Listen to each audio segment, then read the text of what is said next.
इस वीडियो में हम डिस्कस करेंगे HTML के कुछ इंपॉर्टेंट टैग्स जो वेब डेवलपमेंट में आपके बहुत काम आ सकते हैं। तो चलिए वीडियो को स्टार्ट करते हैं।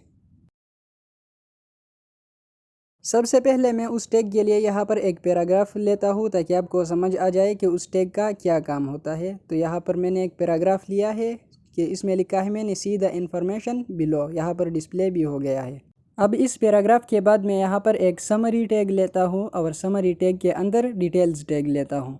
इस डिटेल्स टैग का काम ये होता है कि हमारा जो भी इंफॉर्मेशन होता है वो इसके अंदर हम लिखते हैं, वो हाइड होते हैं हमारे वेब पेज पर। जब यूज़र इस पर क्लिक करता है तो इंफॉर्मेशन डिस्प्ले होते हैं और फिर से क्लिक करता है तो हाइड होते हैं। यहाँ पर अब इस डिटेल्स टैग के अंदर मैं कुछ लिख देता हूँ। For example, I am all the information you searching for. आप कुछ भी लिख सकते हैं यहाँ पर, तो मैं सिर्फ यही आपके अंडरस्टैंडिंग के लिए लिख रहा हूँ। और फिर यहाँ पर ब्राउज़र को रिफ्रेश कर देता हूँ तो देख सकते हैं आपके यहाँ पर ये डिटेल्स डिस्प्ले कर रहा है और फिर हाइड कर रहा है एक क्लिक पर। तो इसी तरह आप डिटेल्स टैग के अंदर इंफॉर्मेशन को स्टोर कर सकते हैं। जब तक यूज़र इस पर क्लिक नहीं करेगा ये डिस्प्ले नहीं होंगे। फिर इसके बाद यहाँ पर मैं एक BR टैग लेता हूँ जो हम लाइन्स में ब्रेक के लिए यूज़ करते हैं। और इसके बाद यहाँ पर मैं एक B टैग लगा देता हूँ जो हम बोल्ड टेक्स्ट के लिए यूज़ करते हैं। इसका टेक्स्ट जो होता है वो बोल्ड होता है। यहाँ पर आप पैराग्राफ को देख सकते हैं और इस बोल्ड टेक्स्ट को देख सकते हैं कि ये दोनों चेंज दिख रहे हैं एक दूसरे से। इसी तरह बोल्ड टेक्स्ट के लिए हम यहाँ पर स्ट्रांग टैग का भी यूज़ कर सकते हैं। स्ट्रांग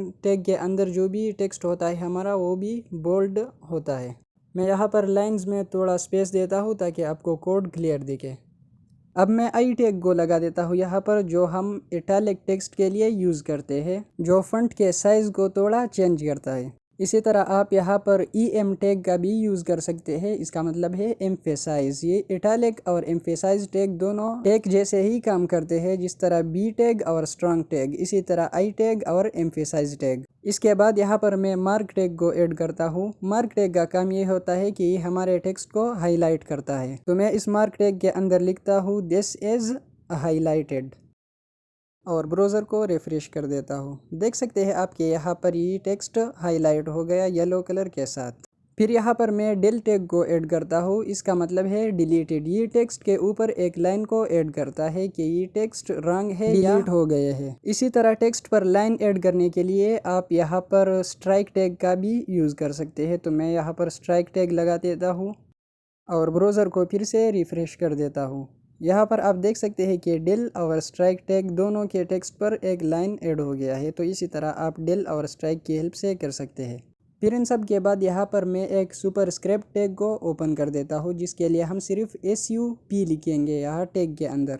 इस सुपरस्क्रिप्ट टैग का काम ये होता है कि हम इसके अंदर जो भी टेक्स्ट लिखते हैं तो ये उसको ऊपर ले जाता है लाइन के ऊपर। फॉर एग्जांपल E=MC² हम लिखते हैं तो उस स्क्वेयर को अगर हमने सब टैग के अंदर लिखा तो वो स्क्वेयर ऊपर चला जाएगा। फॉर एग्जांपल यहाँ H लिख देता हूँ और इसके बाद सबस्क्रिप्ट टैग को ओपन कर देता हूँ। सबस्क्रिप्ट टैग का काम ये होता है कि इसमें हम जो टेक्स्ट लिखते हैं वो लाइन के नीचे आ जाता है। फॉर एग्जांपल H2O में लिख देता हूँ, इसके अंदर मैंने 2 लिख दिया और O को मैं सुपरस्क्रिप्ट टैग में लिख देता हूँ और ब्राउज़र को रन कर देता हूँ। यहाँ देख सकते हैं आपके H ऊपर चला गया है लाइन से थोड़ा सा और 2 जो है वो नीचे आया है और फिर से O ऊपर गया है।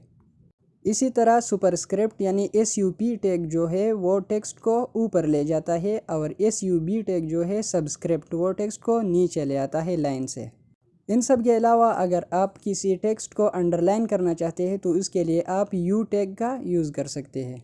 आज के लिए बस इतना ही था। आई होप आपको समझ आया होगा कि HTML में इन टैग्स के क्या काम होते हैं। तो मिलते हैं नेक्स्ट वीडियो में।